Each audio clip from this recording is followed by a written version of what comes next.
So, mag-alay tayo ng dasal para sa kapayapaan, para sa kalayaan ng taong bayan. Pagdasal natin na sana kung may pagkakataon pa, lumino ang ating dapat. Kung may pagkakataon pa, mag-iisip, matino siya. No? Sasabi natin na kung baka sakali naman, hindi na kaya niya pamunuan ang bansa dahil meron siyang problema sa pag-iisip. Aminin na niya. Aminin na niya at ibigay na niya sa kanyang vice president. Kasi nasa konstitusyon niya. Kasi nasa konstitusyon. No, hindi naman niya pwedeng ibigay kay Martin Romualdez. Layo yun. Yun ang nakapagulo. Yun ang nakapagulo dahil gusto ni Martin bumalik. Andyan si ang VP. Diba? Binoto siya sa binoto natin sa taong bayan.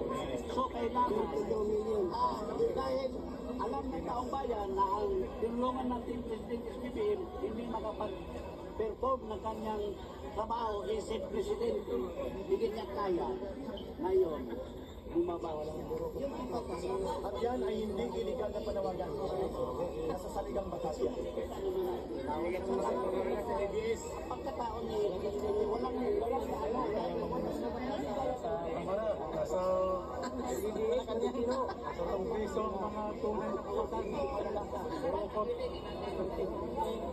pwede maka-request para harap naman sa dito para makabigyan ng sawang kami ng Huwag nang palubain at huwag nang palupain ang krisis.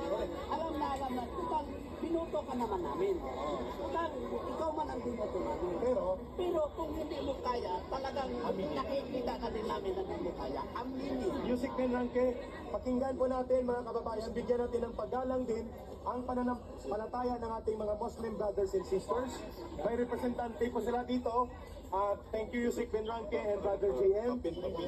Pakinggan natin ang ating kapatid mula sa Bangsamoro people at sa Muslim brothers and sisters community. Harap